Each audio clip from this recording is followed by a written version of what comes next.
Il est donc 13h30, donc on va commencer par vous accueillir pour vous remercier déjà d'être là. Bonjour à tous. Nous sommes ravis avec France Médiation de lancer ce cycle de webinaires sur la médiation sociale. En effet, la médiation sociale, vous le savez, est en développement depuis plusieurs années. Elle se multiplie sur beaucoup de champs d'action. Elle se déploie dans des domaines tels que l'accès au droit, l'espace public, la gestion des conflits, l'éducation, la santé, le logement, et je crois que je n'ai pas tout cité. Et de plus, on a une société qui se transforme. Vous savez qu'avec le numérique, tout devient numérique et il y a de moins en moins de liens sociaux. Aussi, les médiateurs sociaux, par leur métier, par leurs pratiques professionnelles, permettent de répondre notamment de manière très pertinente à tous ces besoins émergents des habitants. En parallèle, il y a eu une norme qui a été développée, la norme médiation sociale. Elle avait été lancée en 2016, elle a été homologuée en 2021. Et cette norme, elle permet de fixer un cadre déontologique de la médiation sociale. Elle va permettre de garantir à la fois le processus de médiation qui est mis en œuvre et aussi la qualité du médiateur qui va donc exercer ce métier de médiation sociale.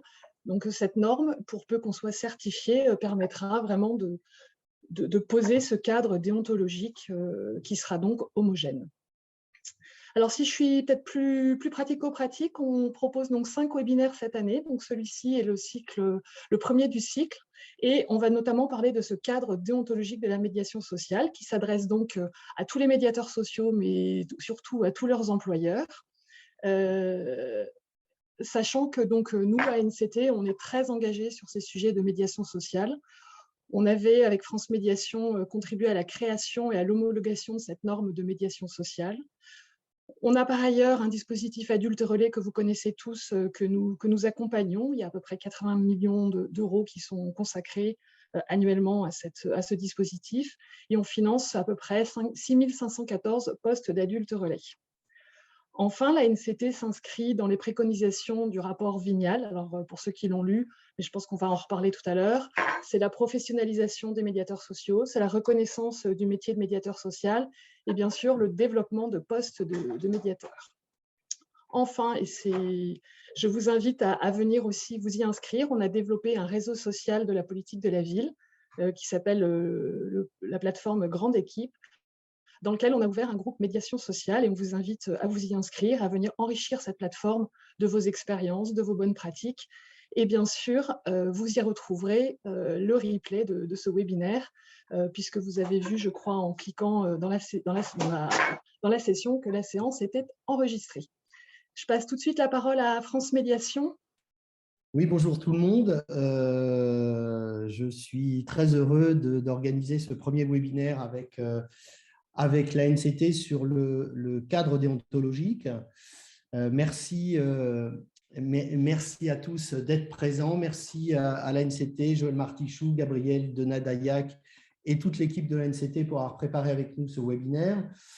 Ce webinaire sur le cadre déontologique. Le cadre déontologique, c'est le cœur vraiment de la médiation sociale et on y retrouvera tout à l'heure, on en parlera tout à l'heure à travers aussi une intervention à la fois d'Aurélie Miroir qui vous présentera un peu ce cadre.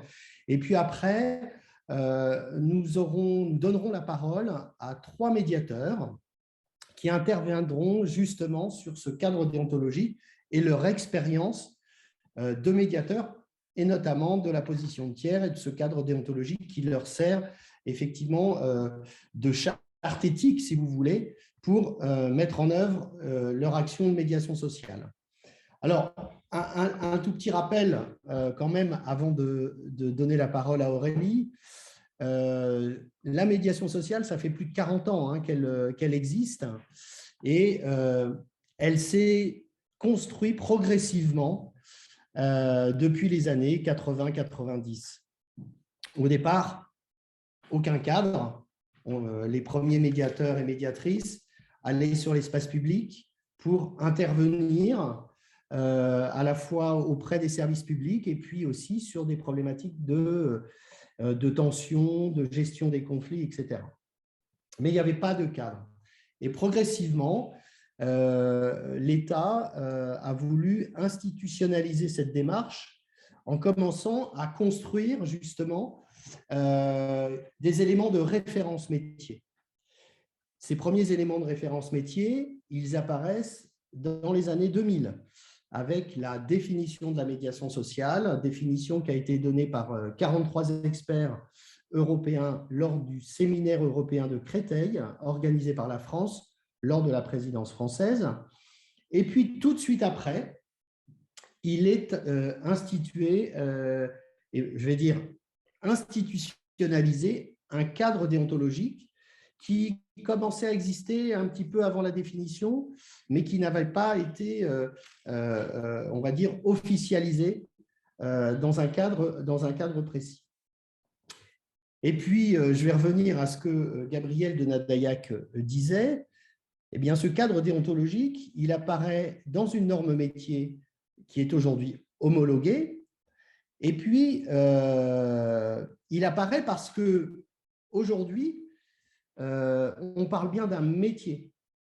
Et pour avoir un métier, il faut un cadre de référence. Ce cadre de référence, il a été dans un premier temps inscrit effectivement dans cette norme, mais il fait partie aussi, du corpus métier qui est détaillé dans le rapport parlementaire remis au Premier ministre, demandé par le Premier ministre à un député qui s'appelle Patrick Vignal.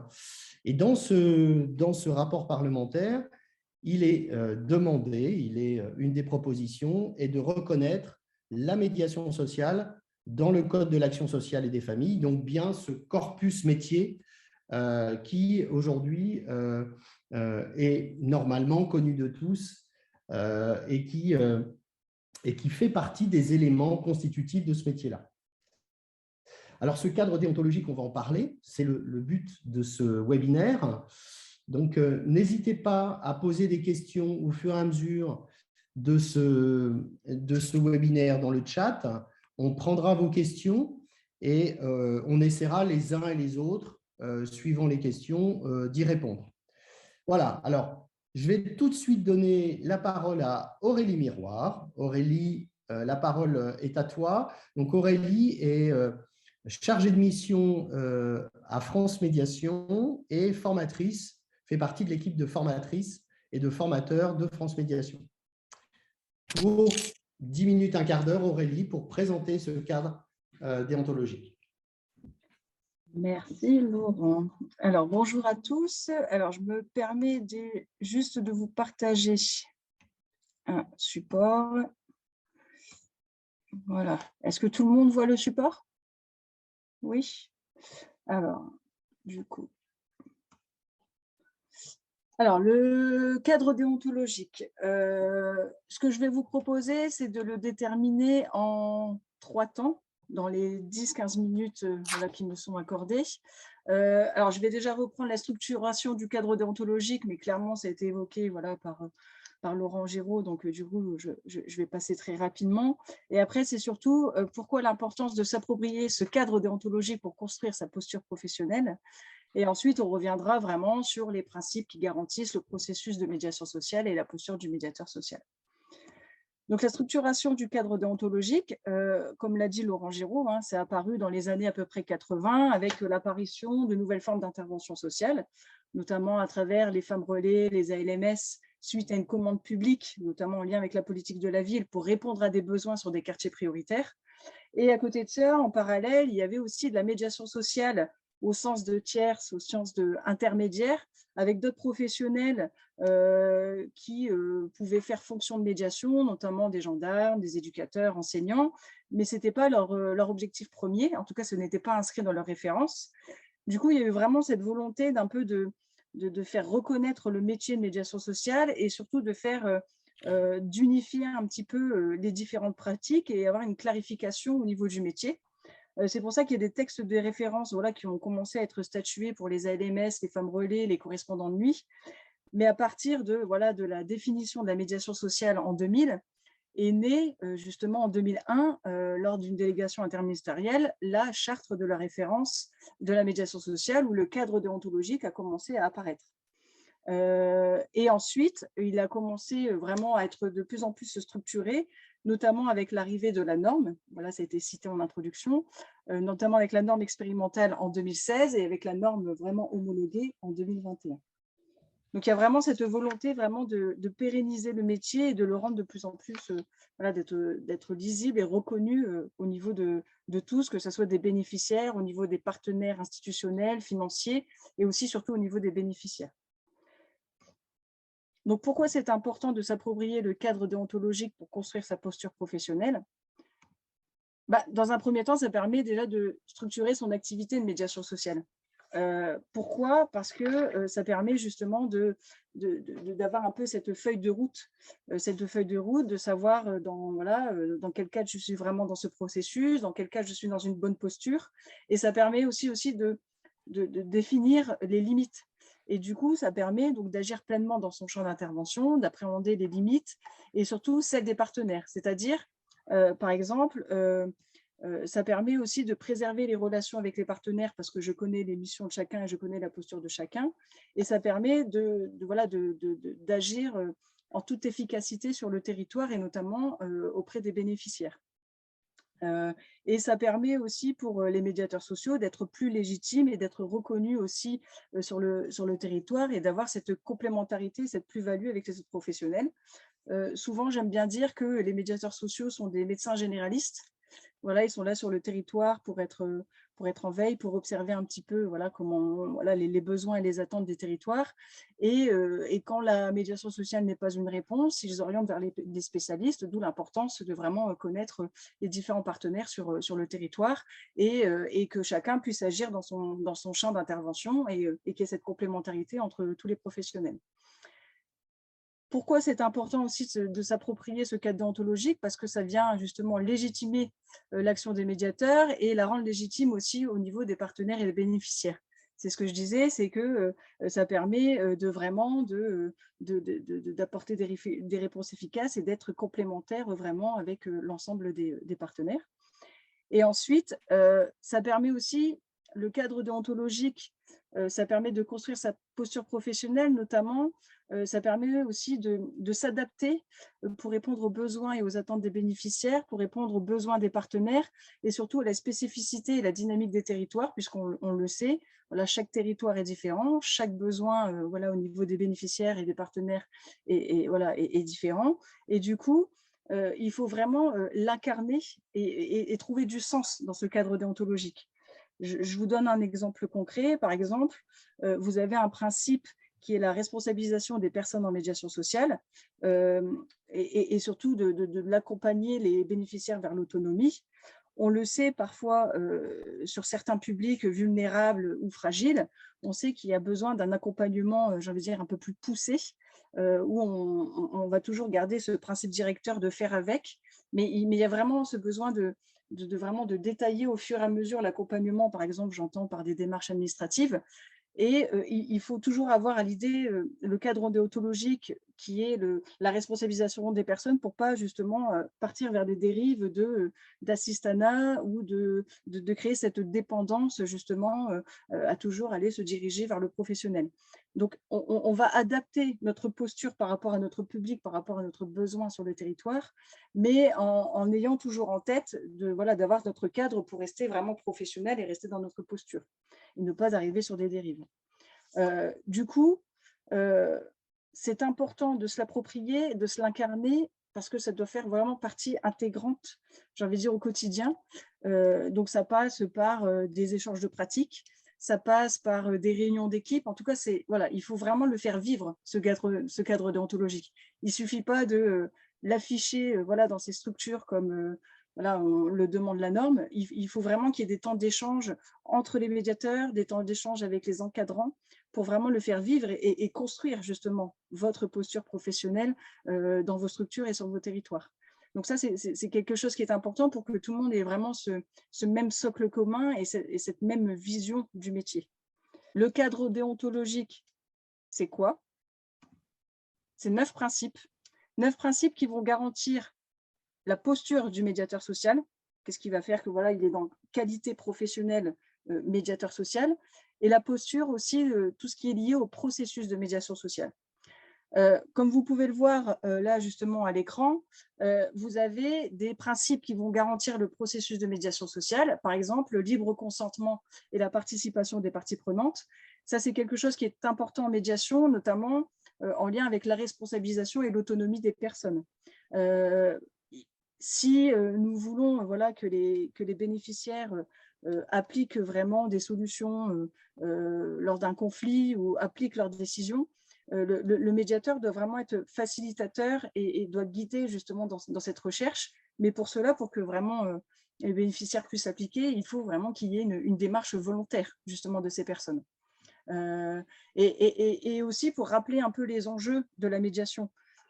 Parce que lors d'un conflit, voilà, les bénéficiaires pourraient très bien faire appel à des démarches judiciaires ou administratives, mais la médiation sociale va rappeler que la relation est aussi importante, que justement, peut-être que son voisin, ils vont le recroiser, et pour garantir quand même une bonne cohésion et une bonne harmonie et un bien vivre ensemble, la médiation sociale peut apporter peut-être une réponse justement dans ce lien. Aurélie, est-ce Oui. que tu pourrais agrandir en mettant affichage pour qu'on voit mieux parce que c'est trop petit? Oui. Alors. En diaporama, en mettant diaporama. Alors, à droite, pas encore accès. à droite. Ouais, parce que là, je ne Voilà. vois pas avec mon encore écran. Encore à droite. Après animation, il y a diaporama. Alors, j'ai pas accès. Hop, c'est bon. Voilà. C'est bon pour vous, là? Voilà. Merci. De rien. Et donc, je disais, après, vous avez, dans le processus de médiation sociale, vous avez la notion d'indépendance. Donc là, l'indépendance, le médiateur n'a pas de pouvoir d'autorité, de sanction, ça vous le savez, mais surtout, il représente l'intérêt collectif. Lui, son but, son objectif, c'est vraiment de travailler sur la cohésion sociale, sur le bien-être et faire en sorte qu'il y ait vraiment une bonne harmonie, une bonne relation entre tous, que ce soit entre voilà, les habitants, par exemple, ou avec les institutions. Discrétion et confidentialité. Confidentialité, il y a une relation de confiance qui se crée avec justement les bénéficiaires et aussi avec les partenaires. Donc, bien sûr, le médiateur social est garant justement des informations et il peut échanger des informations s'il y a nécessité justement pour un suivi de situation, de pouvoir échanger avec les professionnels dans le cadre d'un secret partagé. Et il est important aussi de bien définir justement ce principe avec les autres professionnels, voilà, d'expliquer ce principe de confidentialité pour qu'il y ait vraiment une bonne compréhension des missions et qu'ils puissent justement avoir ce secret partagé, même s'il est vrai qu'aujourd'hui que certains professionnels se cachent vers le secret professionnel et ne souhaitent pas forcément échanger voilà, les informations, mais montrer que chaque professionnel a un angle différent sur les situations et qu'il peut être très important de pouvoir échanger des informations justement dans le cadre de suivi de situations. Protection des droits et des personnes et le respect des droits fondamentaux, ça j'ai envie de dire c'est dans toute profession, voilà, ce n'est pas spécifique à la médiation sociale et c'est comment agir aussi en tant que citoyen. Pour terminer, la posture du médiateur social, la position de tiers. La position de tiers, c'est d'être extérieur à une situation, mais on le sait très bien, voilà, sur les territoires, le fait de connaître son public, le fait de créer une relation de confiance, de bien, voilà, d'avoir identifié les besoins et les attentes de chacun, ça crée des liens, ça crée une relation. Et par exemple, je pense à la médiation sur les espaces publics où les médiateurs vont rendre visite notamment à des personnes fragiles, des personnes âgées, où ces personnes n'ont qu'une relation, voilà, ils n'entretiennent qu'une relation et c'est une relation avec un professionnel, avec le médiateur. Parfois, ça peut créer pour ces personnes une relation de dépendance, d'où l'importance vraiment de rester dans cette position, de garantir cette position de tiers pour éviter justement des dérives et d'être extérieur et toujours à garder ce lien, mais sans rentrer dans une relation de dépendance, en tout cas entraîner une relation de dépendance pour ces personnes. L'impartialité et la bonne proximité, c'est vraiment de rester neutre, de rester dans une bonne distance, c'est ce que j'expliquais juste avant. Et surtout, c'est d'être vraiment dans cette intelligence émotionnelle, d'être en maîtrise de ses émotions, maîtrise de ses pensées. Mais ça ne veut pas dire que je dois tout garder pour moi et que je ne peux pas avoir un temps pour pouvoir décharger, entre guillemets, par rapport à des situations qui sont parfois complexes, hein, puisque nous avons affaire à différents publics avec des problématiques parfois importantes. Donc, du coup aussi, c'est garder cette posture professionnelle, mais avoir des temps d'échange en interne sur, par exemple, lors d'échanges de pratiques, sur des mises en réseau avec des thématiques bien spécifiques, sur des réunions d'équipe, d'avoir ces temps d'échange où on peut exprimer aussi librement ce qu'on pense pour pouvoir toujours rester dans cette posture professionnelle vis-à-vis des partenaires et des bénéficiaires. La responsabilisation et l'autonomie des personnes en médiation sociale, je ne vais pas forcément revenir dessus parce que j'en ai déjà parlé auparavant. La réflexion sur sa pratique professionnelle, ça passe par la formation, ça passe par les échanges de pratiques en interne, ça passe par les échanges de pratiques aussi, ou les réunions, ou les différentes instances auxquelles le médiateur social, les médiateurs sociaux peuvent participer sur le territoire. Ça passe aussi lors des réunions d'équipe. En tout cas, le médiateur se doit de rester en veille. Il travaille avec de l'humain. L'humain est en constante évolution. Il travaille sur un territoire d'intervention qui est en constante évolution avec des problématiques, des besoins, des attentes. Donc, il se doit d'être en veille, il se doit d'être vraiment dans l'observation pour pouvoir répondre efficacement aux différentes demandes. Et enfin, pour terminer, nous avons dans ces principes aussi la possibilité de refuser ou de se retirer d'une médiation sociale. Donc, si tous les principes que je viens d'énoncer ne sont pas respectés ou ne sont pas favorables, le médiateur a la possibilité de se retirer ou de refuser une médiation sociale. Par contre, en médiation sociale, oui, nous n'avons pas d'obligation de résultat, mais nous avons une obligation de moyens. Donc, c'est-à-dire que la médiation sociale, parfois, ne peut pas répondre directement à une sollicitation ou parce que les conditions ne sont pas respectées. Mais par contre, le médiateur social se doit de proposer un relais, se doit de proposer une réponse efficace, de l'orienter vers un professionnel pour justement pouvoir solutionner ce problème.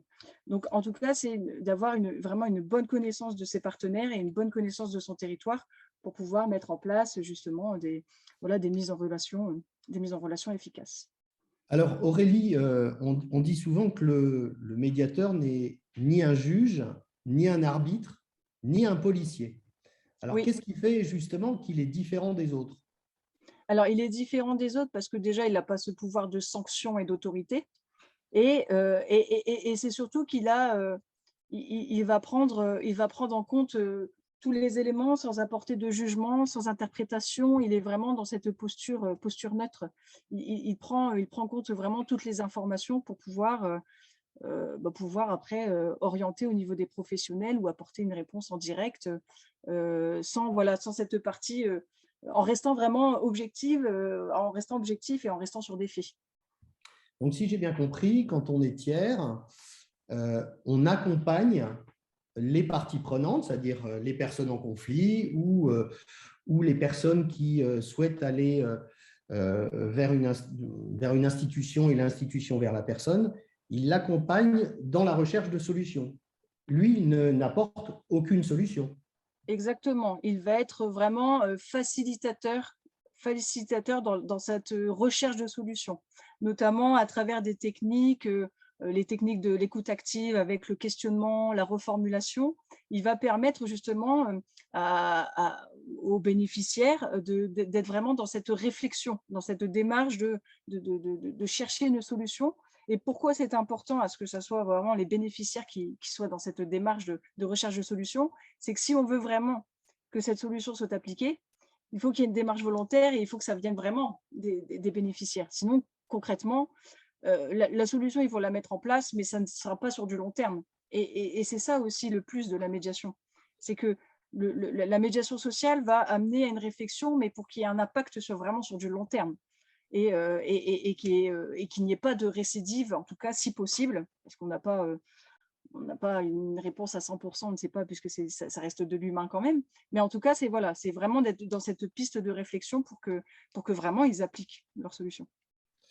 Donc, quand on est tiers, on n'est ni policier, on n'a pas de pouvoir de sanction, on n'est pas juge, donc on ne juge pas. Voilà, on n'est pas arbitre parce qu'on ne fait pas respecter un règlement.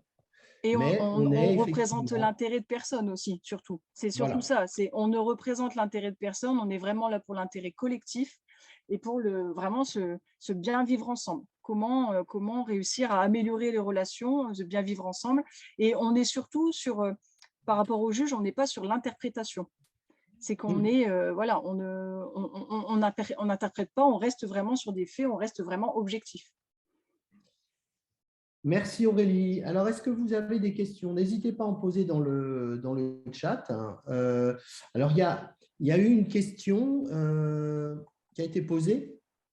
Donc, je vais la dire. Peut-être que vous l'avez tous lue. Elle s'adresse aussi un peu à l'ANCT. On va voir si l'ANCT veut aussi apporter une réponse. Objectivement, n'est-ce pas dépasser le cadre que leur demander d'être dans les bataillons de la prévention? Vous savez que dans les bataillons de la prévention, il y a des médiateurs et il y a des éducateurs spécialisés, des éducateurs de rue.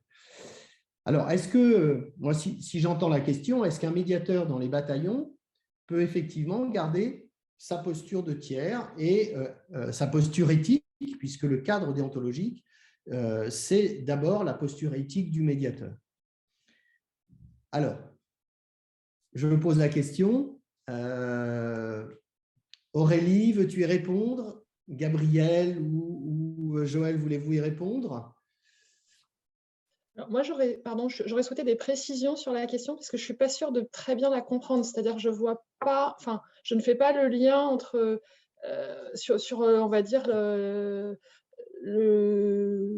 la posture qu'il y aurait spécifique aux bataillons. Je pense que l'esprit des bataillons, ou du moins tel qu'ils ont été apportés, c'est vraiment pour prévenir. On est vraiment dans la prévention de la délinquance. On n'est pas du tout en tant que policier, arbitre, etc. C'est bien ce qu'Aurélie a dit. Et c'est pour ça que je ne suis pas sûre de saisir le fond de la question. Alors, je ne suis peut-être pas très claire moi-même. Alors, moi, si je comprends, Gabriel, en fait, la question, c'est est-ce que le médiateur dans les bataillons est un véritable médiateur? Moi, je comprends plutôt ça. Alors, c'est effectivement, moi si je regarde ce dispositif, hein, c'est un dispositif effectivement où les médiateurs et les éducateurs interviennent notamment en binôme ou travaillent en tout cas en complémentarité.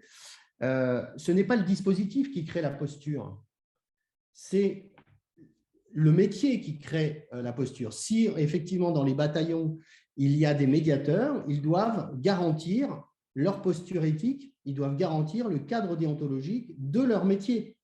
Et donc, c'est quel que soit le dispositif où le médiateur est inscrit, c'est son cadre déontologique qui va le préserver et qui va à la fois le préserver de toute autre, de toute influence, on va dire ça comme ça, mais c'est surtout ça qui va garantir son intervention en tant que tiers et donc va lui permettre de jouer pleinement son rôle dans les différentes missions qu'il va effectuer, que ce soit sur la prévention et la gestion des conflits.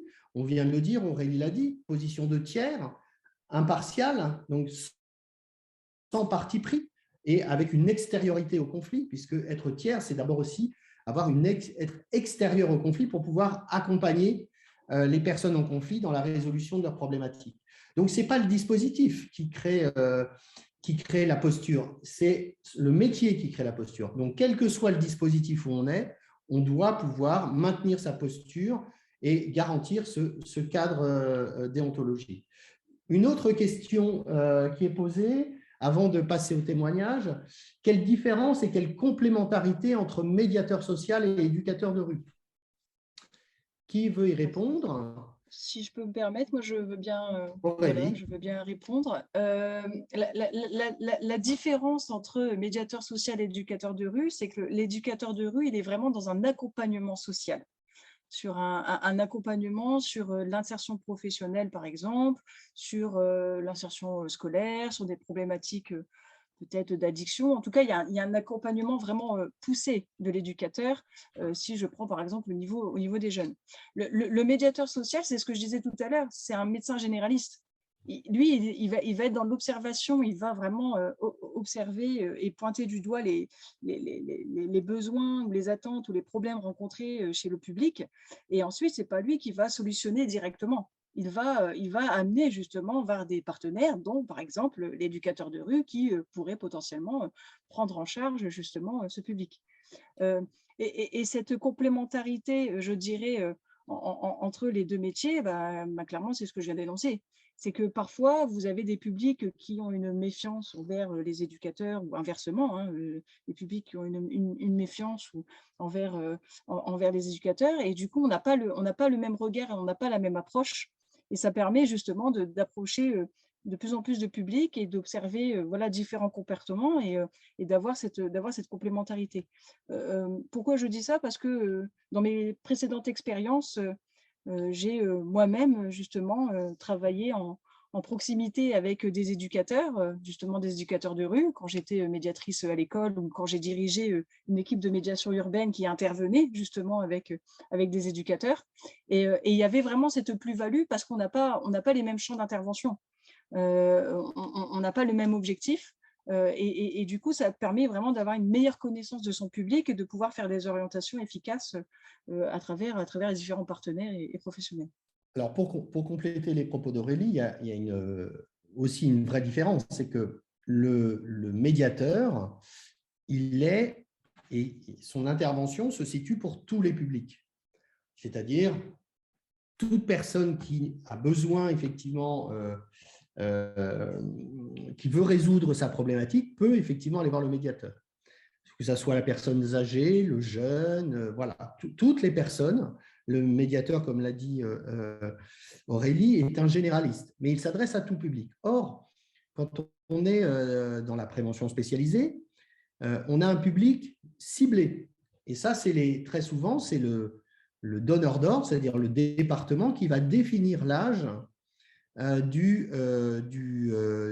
qui va définir l'âge du public que va suivre les éducateurs spécialisés. Très souvent, ça peut aller de 11, on va dire, à 18 ans.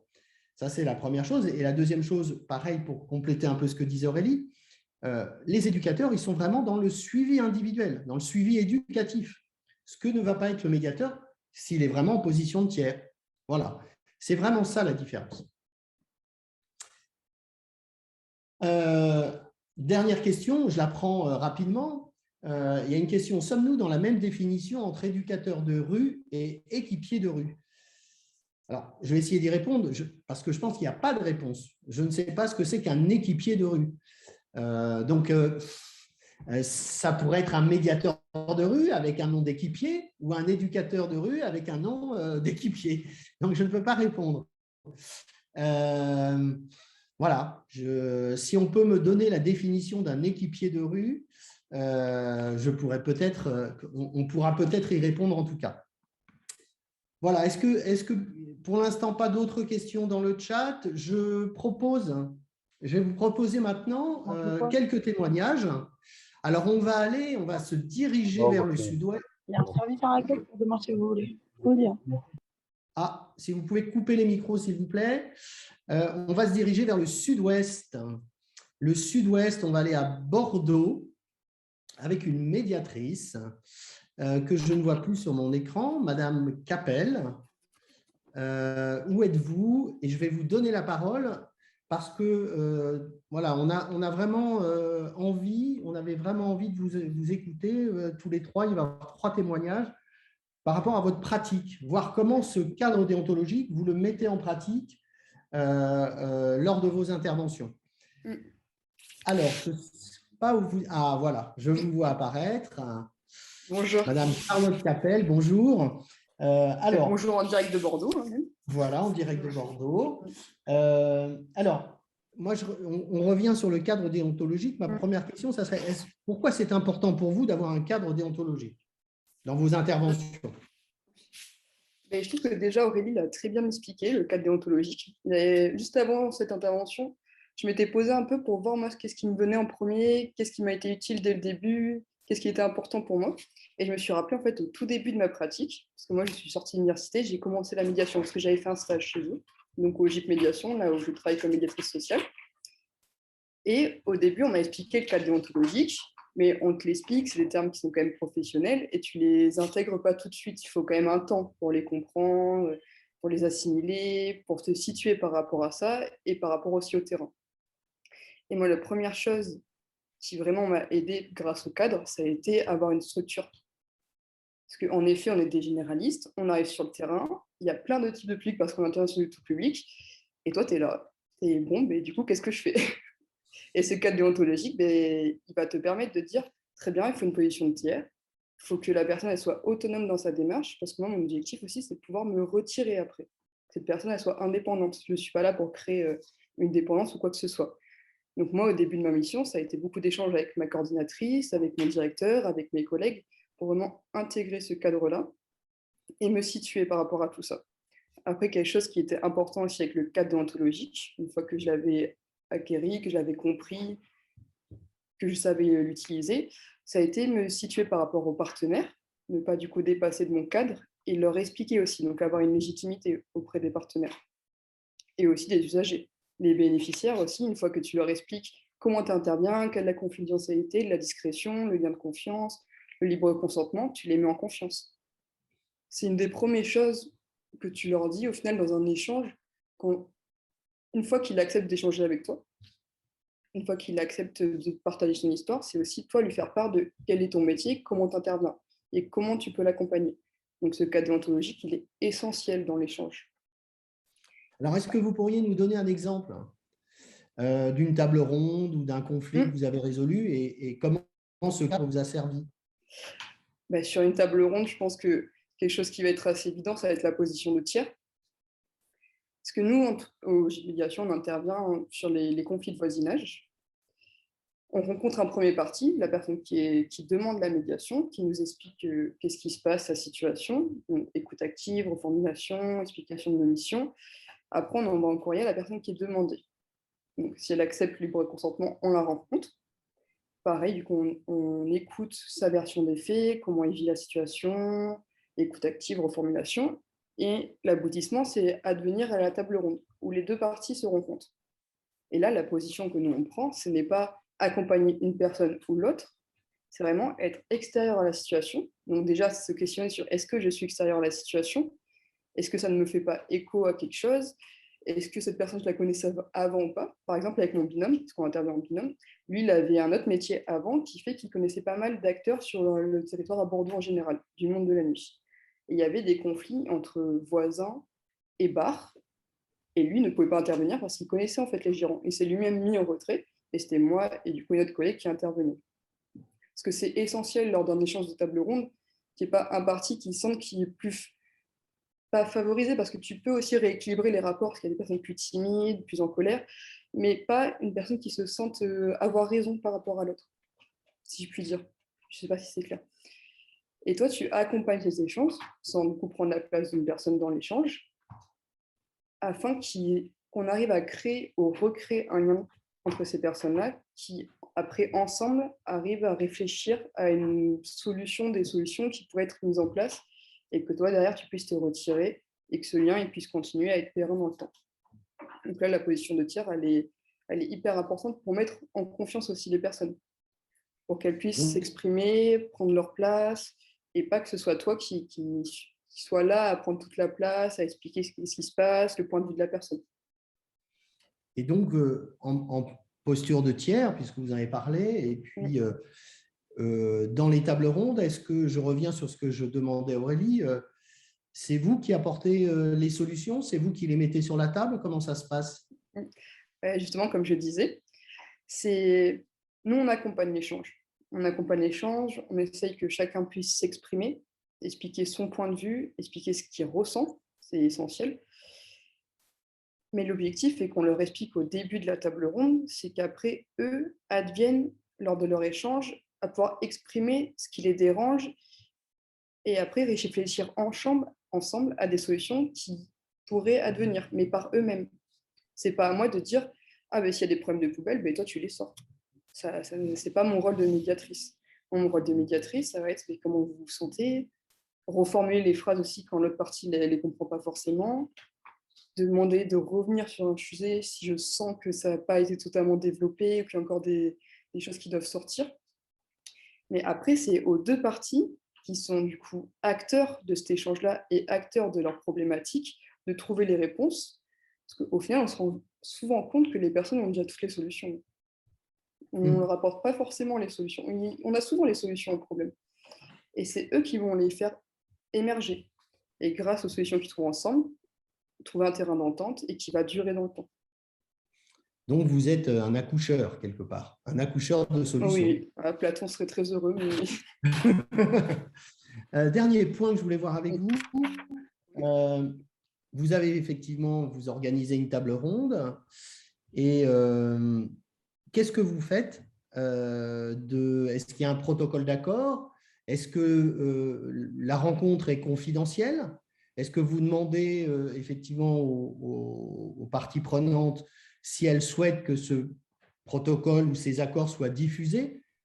Qu'est-ce que vous faites s'ils refusent? Qu'est-ce que vous faites s'ils acceptent? Alors, il y a plusieurs questions dans la même question. Donc là, on vient un peu sur la confidentialité lors des échanges. Oui, exactement. Comme je l'expliquais au début, on rencontre la personne qui demande la médiation. Donc, pour un conflit de voisinage, cette personne, on lui explique notre processus. Et ça peut arriver qu'une personne vienne pour un conflit de voisinage, mais au final ne veuille pas aller plus loin ou ne veuille pas être confrontée à son voisin, ne se sent pas encore prêt, à des craintes, à des peurs et tout ça.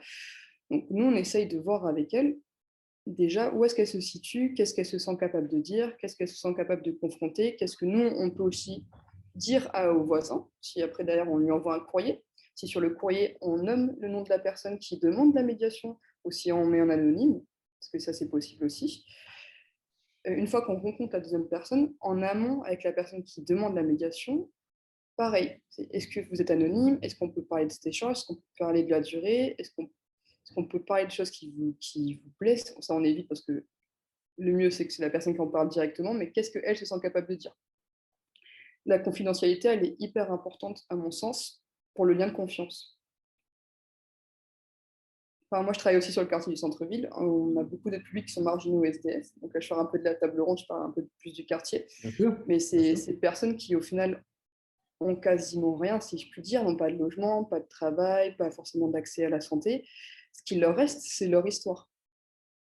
Leur histoire qu'ils nous partagent à nous, quand ils sont en confiance avec nous.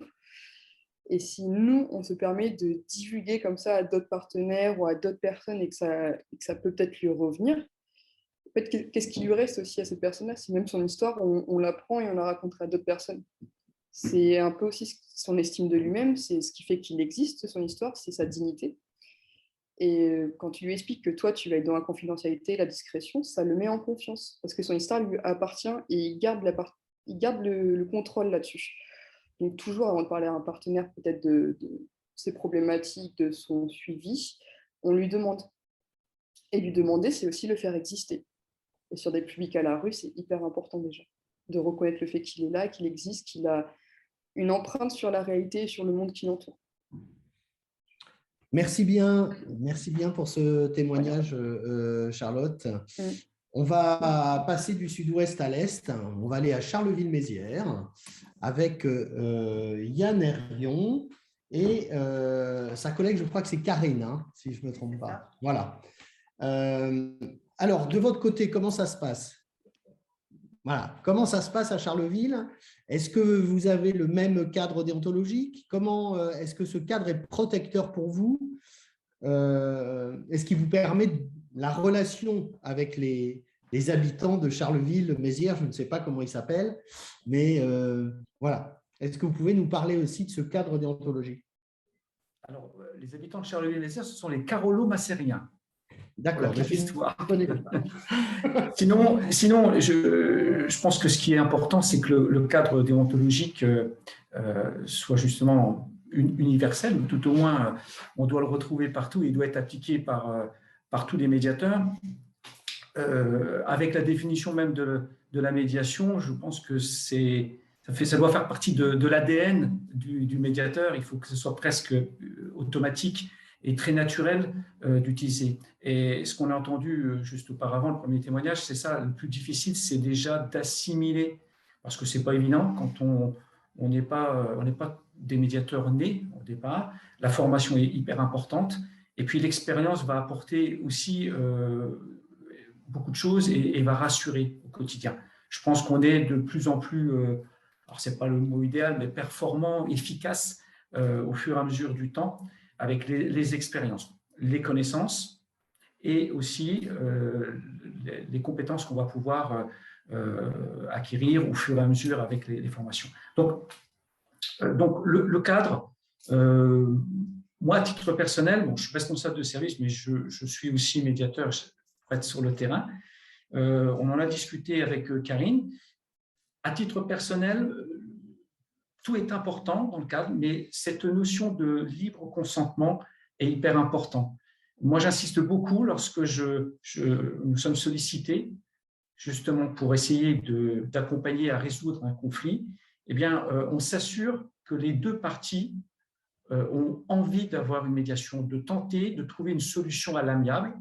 Et à défaut, on leur explique, on les informe qu'il y a toujours une solution autre qui peut passer par la justice notamment ou par l'application d'un règlement.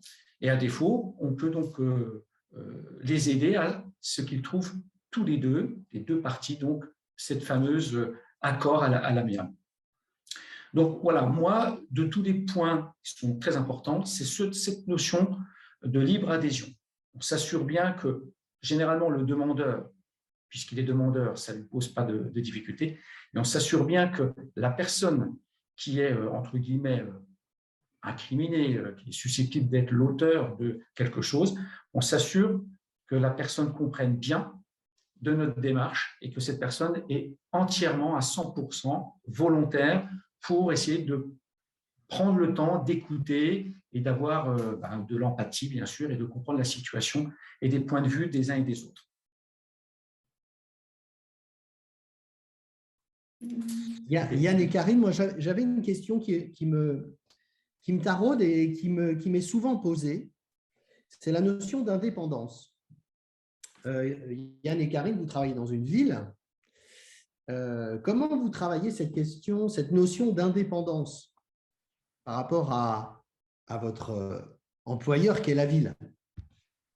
Alors, je vais juste prendre la parole parce que avec la casquette un peu chef de service, ça c'est quelque chose que moi je remonte auprès de ma direction, où on peut avoir vis-à-vis d'un élu ou quelque chose, ou même d'une autre personne, voilà, lui demander de travailler sur un dossier, de faire une médiation, etc.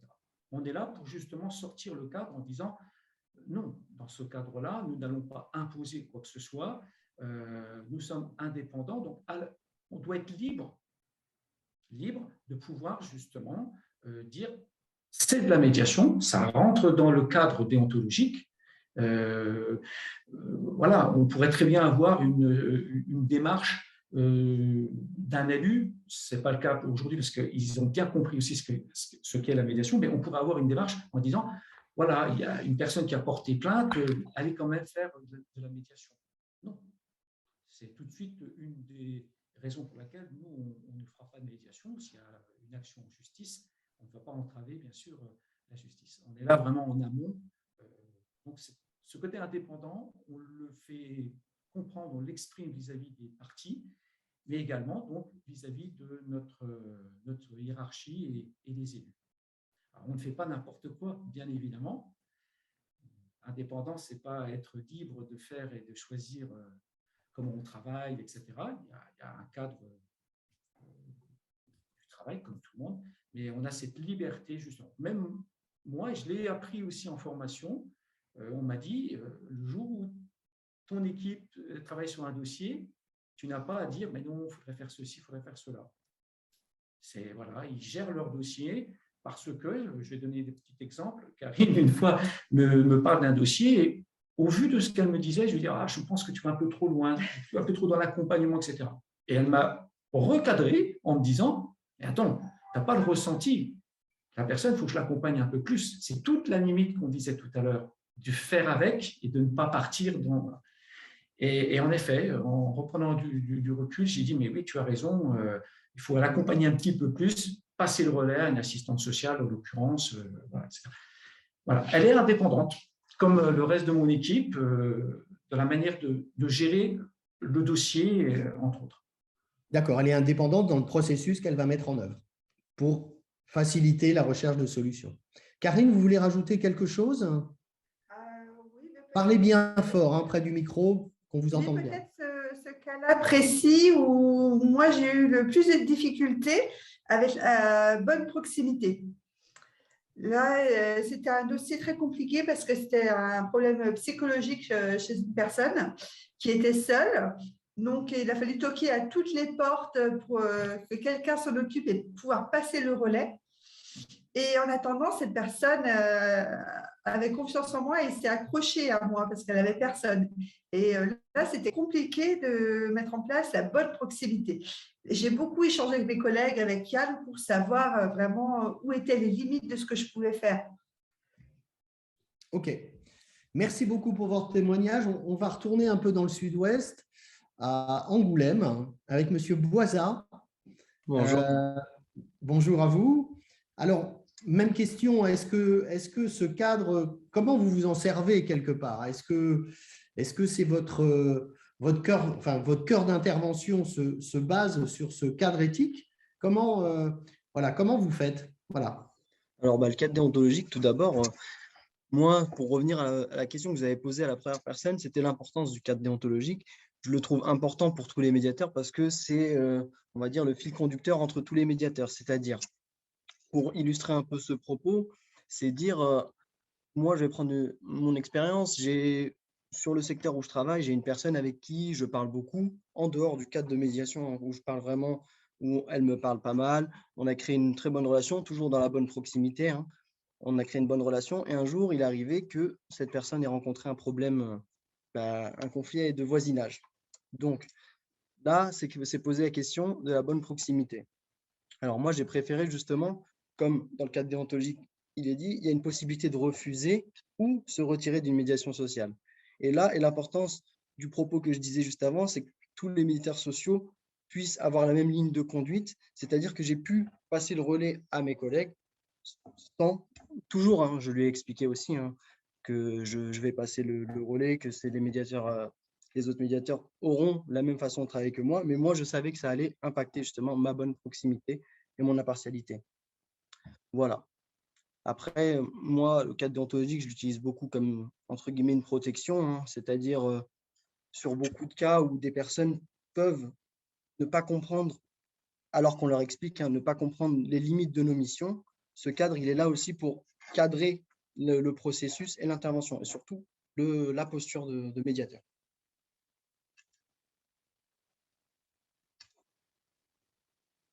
Cette posture de tiers qui est spécifique. C'est ça. Vous travaillez sur quel dispositif? C'est-à-dire quel dispositif? Dans la rue, vous êtes auprès des… Alors moi, je suis… en fait, nous, Omega, on est plusieurs services. Moi, je suis sur le service médiation sociale, c'est-à-dire moi, j'occupe un secteur qui est un quartier prioritaire de la ville, qui est ma campagne sur Angoulême.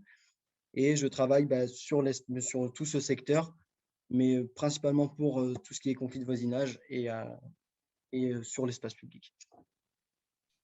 Et est-ce que vous sentez des réticences quand vous allez voir deux personnes en conflit? Est-ce qu'ils préféreraient porter plainte, par exemple?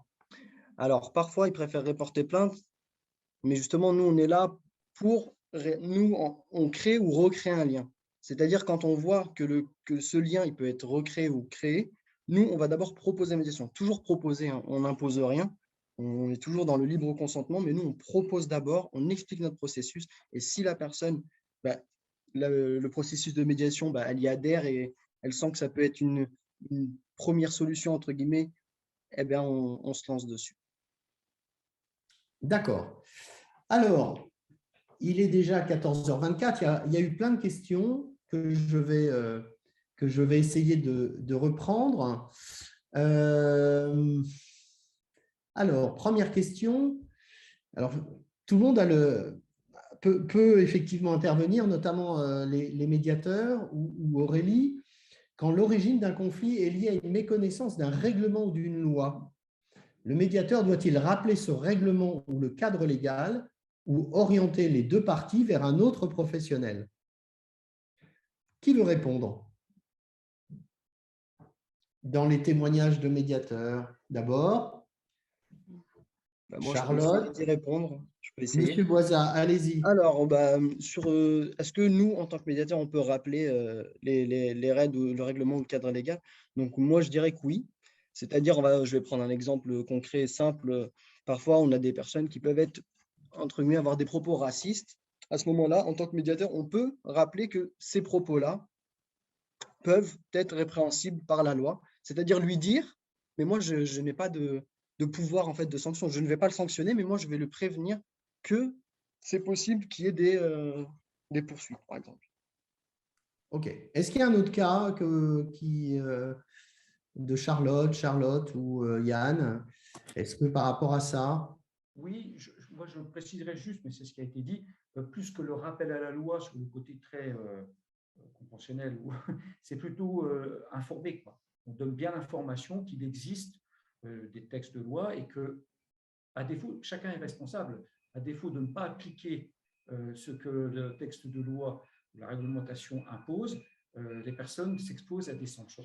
Voilà. Donc on est vraiment là pour informer. Donc c'est un rappel, mais toute personne étant responsable prend ses responsabilités et ses décisions. D'accord, donc c'est plus une information, c'est pas effectivement le rappel à la loi juridiquement parlant, puisque le rappel à la loi s'organise dans un cadre précis et un cadre juridique. Là, c'est plus de l'information sur effectivement l'existant en renommant les conséquences de l'acte qui a été posé. Et je vais dire, ça revient à une autre question qui a été posée, que je pose aux intervenants. S'agissant de la médiation de rue, quid de la libre adhésion s'agissant d'une présence aux sorties des écoles, par exemple, ou sur des regroupements de jeunes sur la voie publique sur fond de consommation d'alcool ou de stupéfiants? Comment vous agissez dans ce cadre-là? Comment les médiateurs interviennent? Qui veut prendre la parole? La question, c'est du coup notre intervention sur un groupe de jeunes qui est en train de consommer, par exemple. Quid de la libre adhésion? Quand on parle de libre adhésion et que vous êtes devant un groupe de jeunes qui consomment de l'alcool ou voire des stupéfiants, comment vous arrivez à garder cette posture? Et notamment, est-ce qu'il y a de la libre adhésion? Alors, déjà aussi, je voulais revenir sur le rapport à la confidentialité, parce que j'ai vu qu'il y avait une question là-dessus, sur les exceptions. Déjà, on a des exceptions par rapport aux mineurs. Donc, tout ce qui est mise en danger, qui va pouvoir rentrer en compte. Je fais le lien, ça va peut-être rentrer en compte aussi avec l'intervention sur les écoles ou les groupes de jeunes, déjà quand ils sont mineurs, et sur les personnes qui sont vraiment en danger, donc soit qui se mettent en danger eux-mêmes ou qui, pathologie mentale, mettent en danger d'autres personnes. Donc, sur une intervention sur un groupe de jeunes en train de consommer, déjà, est-ce que nous, on les connaît? Quel lien on a avec eux? Est-ce qu'on connaît leur âge? Est-ce qu'ils sont mineurs, majeurs? On va les informer, comme ce qui vient d'être dit, les informer des conséquences que ça peut avoir, des rapports à la justice. On va essayer de s'informer aussi sur leur consommation, savoir est-ce que ça fait longtemps qu'ils consomment, qu'est-ce qu'ils consomment, comment ils se sentent par rapport à ça. Après, ça va être pareil, ça va être un échange en fait, ça va être créer cet échange, l'écoute active, reformuler, et selon ça aussi, après, pouvoir peut-être sortir des personnes du groupe pour les accompagner, peut-être sur de l'accès aux soins, sur de l'accès à de l'éducation. Ça va être beaucoup de choses en fait, parce que là on parle d'un groupe, cette entrée-là sur de la consommation, ça peut dériver sur beaucoup d'autres sujets. Donc il n'y a pas de quid de libre adhésion, je pense. Ça va toujours être sur de la libre adhésion, à part si on a affaire à des miseurs et de la mise en danger. Oui, c'est le seul cas où effectivement, vous allez effectivement sortir de la confidentialité, parce que s'il y a un mineur en danger, il y a obligation de le signaler. C'est ça. Voilà. Donc, c'était une des questions, la question de Claire Arnaud, je crois, qui a posé cette question-là. Et si je peux me permettre, la confidentialité se rejoint avec la protection des droits et des personnes et le respect des droits fondamentaux. Donc, du coup, si on ne respecte pas ce principe, on se doit là de ne pas être dans la confidentialité. Là, s'il y a une mise en danger, la confidentialité ne se pose plus comme question. Alors après, il y avait une question dans la NCT, mais je pense que Gabriel de Nadayak y a répondu. On pose la question des conventions adultes relais et pourquoi il n'est pas rappelé ce cadre déontologique dans la convention adulte relais. Donc, je crois que Gabriel a répondu. C'est une très bonne suggestion d'intégrer peut-être le cadre éthique de la médiation sociale, en tout cas de l'intervention des médiateurs dans les conventions adultes relais. Et je pense même plus largement que ça, dans les guides qu'on adresse aux employeurs et aux instructeurs, c'est peut-être remettre un petit paragraphe bien spécifique qui reprend les éléments que France Médiation nous a présentés tout à l'heure. Je pense que ça ne fait jamais de mal de les rappeler, après à voir comment on le met en forme. Mais effectivement, c'est une très bonne suggestion. Alors ensuite, il y a une question de Sylvain Vasseur d'Optima sur quelle est la réflexion actuelle sur le statut du poste de médiateur en lien avec le statut adulte relais. J'illustre ma question par 2 phrases issues du rapport Vignal, mais l'insertion ne peut pas être la finalité même des structures professionnelles de médiation sociale, car le risque majeur est de cantonner la médiation sociale à une démarche d'insertion plutôt que de considérer la médiation sociale comme un métier à part entière. Je passe la phrase suivante. Alors, est-ce que Gabriel de Nadayak ou Joël Martichoux, vous pouvez répondre à ça ou vous souhaitez que quelqu'un d'autre y réponde? Est-ce qu'effectivement, la médiation sociale, si je comprends bien, et c'est souvent à travers le dispositif adulte relais, est-ce que la médiation sociale est une démarche d'insertion professionnelle ou est-ce que c'est un véritable métier? Voilà, c'est la question qui peut être posée. Alors, je voudrais juste préciser, en fait, c'est vraiment, ça fait longtemps que les adultes relais existent et c'est ce qui a permis, et je pense qu'il faut remercier ce dispositif pour ça, c'est ce qui a permis de la réinsertion sociale, c'est-à-dire qu'on a vraiment pu remettre des personnes sur le marché du travail, sur le marché de l'emploi, etc. Et en parallèle de tout ça, on voit émerger cette professionnalisation de du métier de médiation sociale et on dit à l'envers que c'est un vrai métier, c'est un métier qui est professionnalisé, qui demande des compétences, qui demande des connaissances, qui demande un savoir-faire, un savoir-être, de la déontologie. Enfin, j'ai envie de dire, c'est peut-être pas forcément quelque chose qui est donné forcément à tout le monde, et c'est peut-être pas avec des salaires d'adultes relais qu'on aura forcément les meilleurs médiateurs. Alors, ça ne veut pas dire qu'il y a des adultes relais qui sont des mauvais médiateurs, ça ne veut pas dire que les adultes relais, il faut les supprimer, hein. Je vois Laurent qui hoche la tête.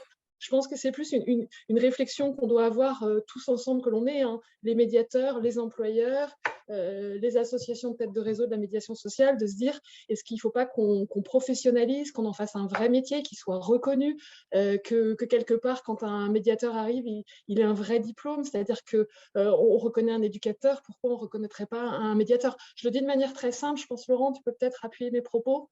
Oui, alors, merci Gabriel pour cette réponse. Déjà, c'est complémentaire. C'est-à-dire on ne va pas opposer les deux. Effectivement, aujourd'hui, et si ce rapport Vignal peut servir, c'est-à-dire qu'il pose le cadre du métier et il pose les conditions pour la reconnaissance de la médiation sociale. Et donc, aujourd'hui, avec tous les entretiens qui ont eu lieu pendant ce rapport parlementaire, vous savez qu'il y a eu plus de 200 personnes auditionnées, tous reconnaissent aujourd'hui qu'il faut un cadre de référence pour la médiation sociale. C'est-à-dire qu'il faut donner un cadre à ce métier qui n'a effectivement pas de statut.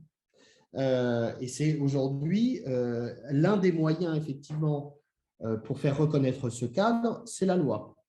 Et donc, il est proposé de faire reconnaître la médiation sociale dans le Code de l'action sociale et des familles. Pour autant, comme dans tout métier, eh bien, il faut permettre à des personnes d'être dans des parcours professionnels et des parcours professionnels qui peuvent commencer par la médiation sociale. C'est-à-dire que ce n'est pas du tout antinomique. Dans tout métier,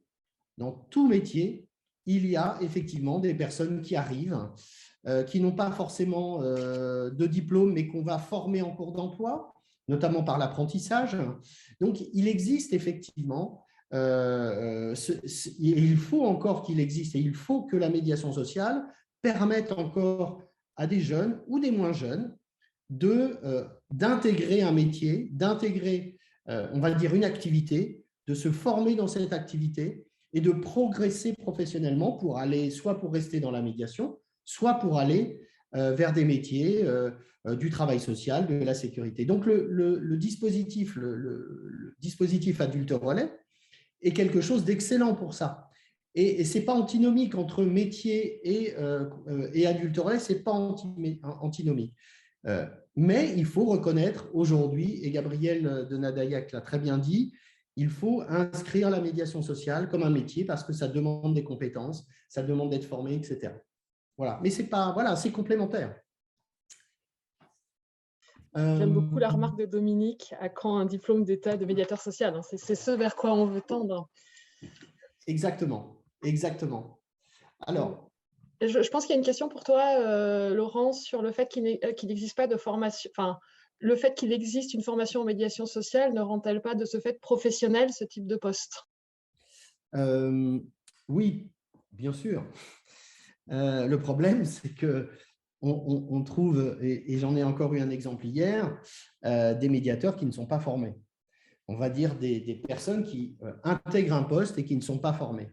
Et ça, c'est doublement difficile parce que c'est difficile à la fois, et ce n'est pas professionnel pour les publics que l'on va toucher, puisque il faut savoir qu'on même, on mène une action pour des gens qui sont en difficulté, et notamment en difficulté sociale. Et qu'on ne peut pas apporter à ces personnes-là en difficulté une réponse approximative. Et que si on veut avoir des bons professionnels, il faut des professionnels formés.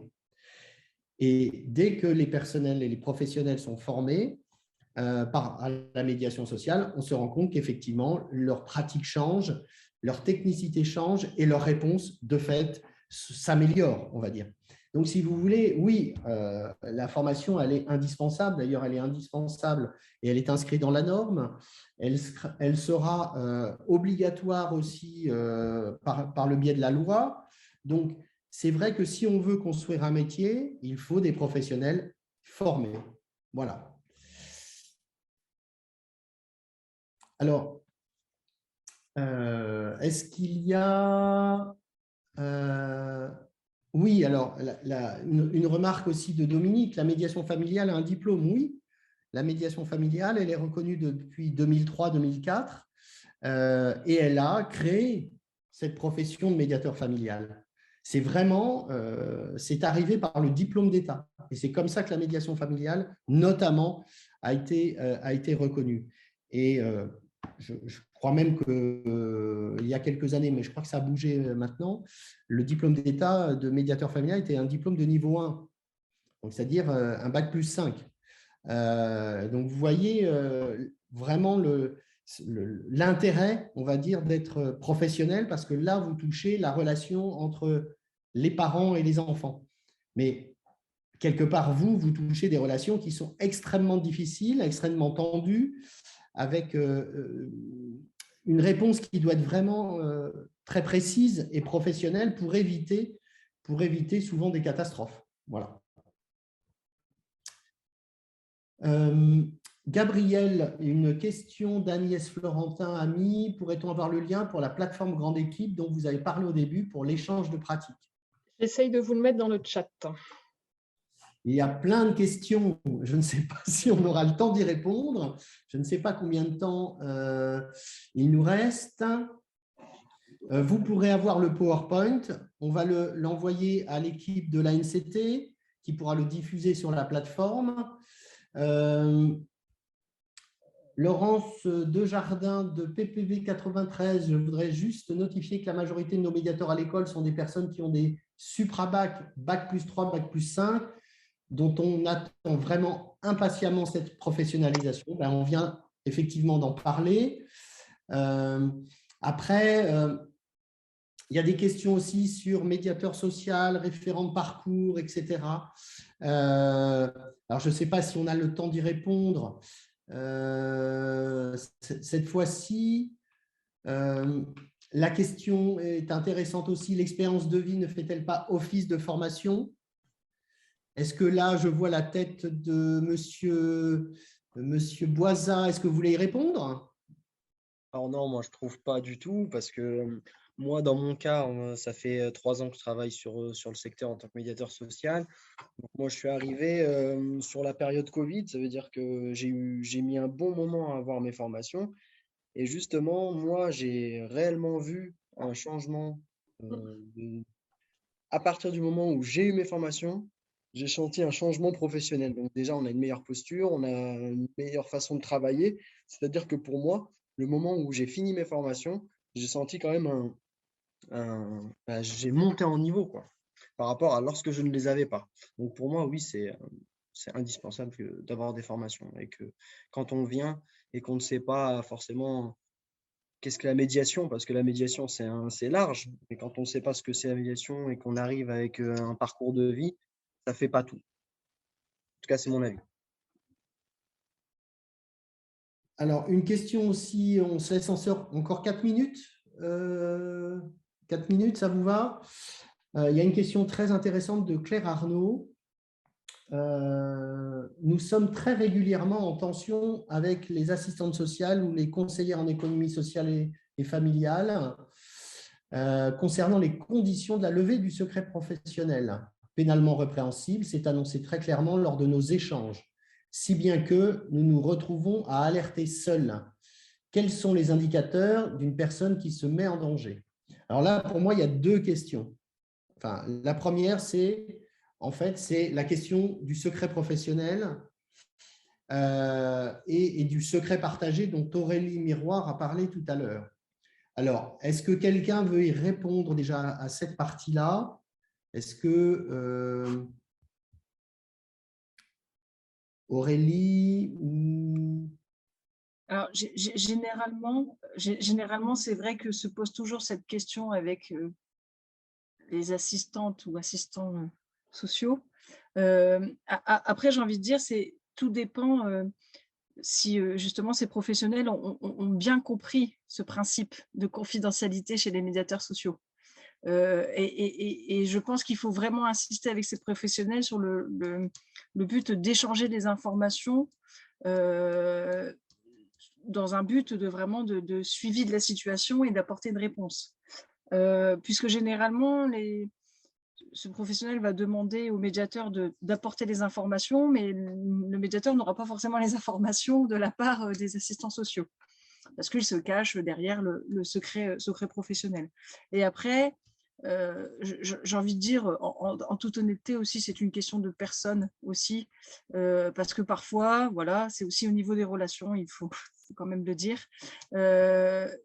Des fois, vous avez des assistants sociaux qui comprennent très bien les missions des médiateurs, avec qui ça se passe très bien, et le secret partagé peut se mettre en place. Donc, c'est vraiment avoir vraiment de vraiment bien expliquer justement le cadre déontologique du médiateur social et ses limites, et voir comment justement le fait de travailler ensemble en complémentarité, ça peut faire évoluer les situations, et que il y a vraiment un grand intérêt à partager ces informations. Mais voilà, il faut quand même prendre en compte aussi que parfois ça peut être un souci de personne ou un souci de relationnel, où les assistants sociaux ont peur parfois que les médiateurs sociaux prennent leur place et voilà. Donc je pense que c'est une méconnaissance aussi des missions et vraiment du cadre déontologique. Alors, il existe aussi des chartes de confidentialité dans le cadre des CLSPD. Effectivement, il y a des chartes qui précisent qui précisent le cadre justement de l'échange d'informations que chaque partenaire signe et qui garantit normalement le secret partagé. Et ça, c'est extrêmement important d'être dans un cadre reconnu et institué pour pouvoir échanger. Oui. J'ai une question qui va s'adresser à la NCT, Gabriel de Nadaillac et Joël Martichoux, et après on répondra sur les formations. Alors, Non, alors je suis justement en contrat adulte relais, mais mon métier ne relève pas de la médiation au quotidien telle qu'elle a été présentée. Et d'autres sont dans ce cas. Je m'interroge alors sur le fait de faire appel à ce type de contrat pour certains employeurs, alors même que la fiche de poste ne préconise pas que de la médiation, voire même pas du tout. Alors, je pense que là, vous mettez le doigt sur les sujets, justement, ou du moins les limites de ce dispositif adulte relais. On en voulait un dispositif d'insertion sociale et on versait une forme d'aide à toutes ces associations, tous ces employeurs qui portaient ces adultes relais. On se rend compte que la médiation sociale, c'est un vrai métier et plus on y va, ça fait 1 heure qu'on se parle tous et on est en train de définir qu'il y a un véritable cadre, qu'il faut des formations, qu'il y a l'expérience qui joue. Tout ça pour dire que nos adultes relais, nos instructeurs, nos employeurs, il faut amener tout le monde à converger sur cette médiation et à monter en professionnalisation, etc., etc. Donc, je pense qu'il y en a encore quelques-uns. Il faut qu'on les amène progressivement à mûrir leur projet de médiation sociale pour qu'on ait tous cette même ligne de médiation sociale et qu'on soit tous de manière univoque, on puisse présenter on va dire ce futur métier, cette future norme pour un futur métier, pour une reconnaissance du métier de médiateur social. Voilà, et comme le soulignait, alors je ne sais plus qui le dit, effectivement, le dispositif adulte relais, c'est un dispositif, il n'est pas antithétique avec la mission de médiation sociale, mais on est bien sur 2 sujets un tout petit peu différents. Et dernière question avant de nous quitter, la question de la formation, puisqu'on en parle et on tourne en rond depuis tout à l'heure sur cette question-là, puisque pour connaître effectivement le cadre déontologique, il faut aller se former. Alors, est-ce que Joël Martichoux, Gabriel de Nadagac, vous pourriez parler des plans de professionnalisation des adultes relais dans un premier temps, et puis après, moi, je parlerai des autres formations qui existent. Alors, vraiment, en 2 mots, on demande au niveau régional, qui est au-dessus du niveau départemental, de chapeauter des plans de professionnalisation des adultes relais, sachant qu'en parallèle, ça n'empêche pas l'employeur de solliciter de son côté tous les moyens qu'il a du CEP, c'est ça, c'est comme ça qu'on dit, le CPF qui est là aussi auprès des employeurs, l'OPCA, j'ai envie de dire, il y a tout un ensemblier de choses qui existent. Donc, on demande à ce niveau régional d'animer, d'aider, de donner des infos, d'accompagner tous les employeurs d'adultes relais pour justement les amener à se former et à se professionnaliser. C'est à peu près 1,4 million que l'on donne par an pour aider ces adultes relais à monter en compétences. Et puis après, il existe plusieurs formations pour les médiateurs. Il y a les formations les plus anciennes aujourd'hui sont, alors le premier titre, le plus développé, c'est le titre MSADS, médiateur social, accès aux droits et services. Historiquement, il était réalisé par l'AFPA. Il y a des centres AFPA qui le font aujourd'hui. C'est un titre, je reviens de niveau 4, niveau bac. Et aujourd'hui, beaucoup de centres de formation, parce qu'ils sont agréés par le ministère du Travail, délivrent ce titre-là. Ils délivrent aussi le titre AMIS, Agent de médiation, information, service, titre de niveau aujourd'hui, puisque les chiffres sont inversés, niveau 3, c'est-à-dire CAP, BEP. Et puis, il existe après d'autres formations, des diplômes universitaires, des certifications. Nous-mêmes, nous avons une certification sur les modules fondamentaux de 17 jours. Voilà, il y a pléthore, si vous voulez, de formations possibles si vous souhaitez former vos médiateurs ou si vous souhaitez, vous, médiateurs, aller en formation. Voilà, je crois qu'on arrive au terme de notre webinaire. Je voudrais vraiment remercier tous ceux qui sont déjà intervenus, Aurélie, Charlotte, Yann Herion et Karine. Monsieur Boisa, je ne sais pas votre prénom, mais donc merci beaucoup de vos témoignages. Merci à tous d'avoir participé à ce webinaire. Il y aura un autre webinaire au mois de juillet, le 8 juillet, dans ce cycle autour des questions de médiation sociale. le webinaire prochain sera sur la démarche d'aller vers. Vous savez que cette démarche d'aller vers, eh bien, c'est l'une des démarches qui se rattache à la définition de la médiation, aller vers, faire avec. Et aujourd'hui, pour votre information, cette démarche d'aller vers, c'est la priorité de tous les travailleurs sociaux. C'est devenu l'actualité et de tous les travailleurs sociaux parce que, eh bien, il y a des publics qu'on ne peut toucher qu'à travers cette démarche-là. Donc, on fera le même format. Il y aura un intervenant extérieur qui viendra vous donner un apport théorique d'1 quart d'heure, 20 minutes. Et puis ensuite, il y aura des témoignages de médiateurs qui mettent en pratique cet aller vers. Voilà, un grand merci à vous tous d'avoir participé. Et puis, merci beaucoup à l'ANCT à travers Gabriel de Nadayad et Joël Martichoux d'avoir organisé ce webinaire avec nous. C'est important, en tout cas pour la médiation sociale, c'est important que les professionnels puissent se retrouver, poser des questions et débattre autour de ces questions de médiation. Merci à tous. Merci à tous. Merci Vous retrouverez le webinaire sur la plateforme dont je vous ai mis 2 fois le lien. Je vous laisse le récupérer. Super. Merci beaucoup. Merci beaucoup. Au revoir. Merci, Au revoir. Bon après-midi.